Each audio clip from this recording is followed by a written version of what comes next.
যখন দুনিয়া ছেড়ে চলে যাইবেন, আল্লাহর পয়গম্বর যখন দুনিয়া থেকে বিদায় হয়ে চলে যাইবেন, মালাকুল মউত আজরাইল আলাইহিস সালাম রাসূলুল্লাহ সাল্লাল্লাহু আলাইহি ওয়াসাল্লামের বুকের মাঝে যখন নাকি হাতটা রাখলেন, রাসূলুল্লাহ সাল্লাল্লাহু আলাইহি ওয়াসাল্লাম কান্নাকাটি করা শুরু করে দিলেন। আজরাইল আলাইহিস সালাম ডাক দিয়া বলতেছে, ইয়া রাসূলুল্লাহ, আপনি কার জন্য কান্নাকাটি করেন? দুনিয়া ছেড়ে বিদায় হয়ে যাইবেন, আপনি কি সেই জন্য কান্নাকাটি করেন? রাসূলুল্লাহ সাল্লাল্লাহু আলাইহি ওয়াসাল্লাম ডাক দিয়া বলতেছে, না আজরাইল, না, দুনিয়ার মহব্বতে আমি কান্নাকাটি করি না।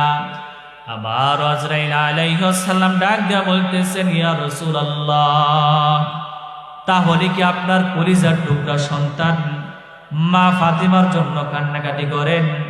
আল্লাহর পয়গম্বর আবারও ডাক দিয়া বলে, না আজরাইল, না, আমার কলিজার টুকরা সন্তান মা ফাতিমার জন্য আমি কান্নাকাটি করি না।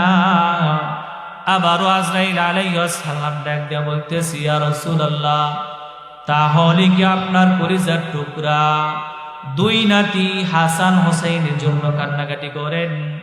আল্লাহর পয়গম্বর এবারও ডাক দিয়া বলতেছে, না আজরাইল, না, আমার কলিজার টুকরা নাতি হাসান ও হোসেনের জন্য কান্নাকাটি করি না।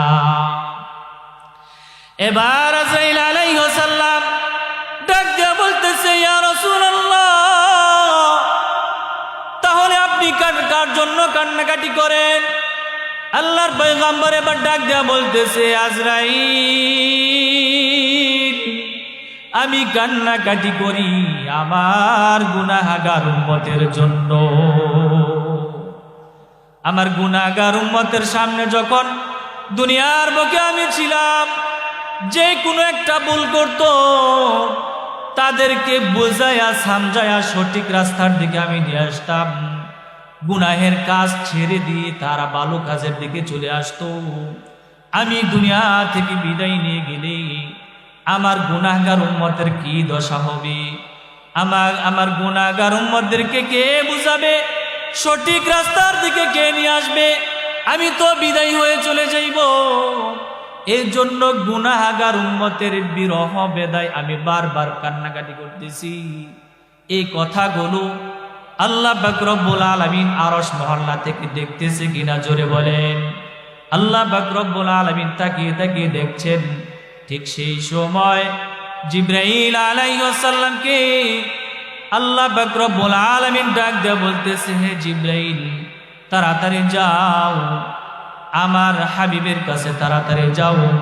আমার হাবিবকে ডাক দেয়া বলো, আমার হাবিব যেন ওনার গুনাহগার উম্মতের জন্য কোনো চিন্তা ভাবনা না করি, উনি চলে আসার পরে ওনার উম্মতের দায়িত্ব স্বয়ং আমি আল্লাহ পাক রব্বুল আলামিন নিজের হাতে নিয়ে নিব। সূরা বলি সুবহানাল্লাহ। ও মুসলমান ভাইরা আমার, যেই নবী দুনিয়াতে থাকা অবস্থায় আমাদেরকে বলেন নাই, আমাদেরকে ভালোবেসেছেন, নবীজি বিদায় হওয়ার সময় আমাদেরকে ভালোবেসেছেন, ওই নবীজি আমাদেরকে কম মহাব্বত করেছেন না বেশি মহাব্বত করেছেন? আরো জোরে বলেন, কম মহাব্বত করেছেন না বেশি মহাব্বত করেছেন? সেই নবী যদি আমাদেরকে এতই মহাব্বত করে থাকে, তাহলে ওই নবীকে ভালোবাসার দরকার আছে না নাই? জোরে বলে। এই নবীজি আমাদেরকে এত ভালোবেসেছেন, জীবিত থাকা অবস্থায় ভালোবেসেছেন,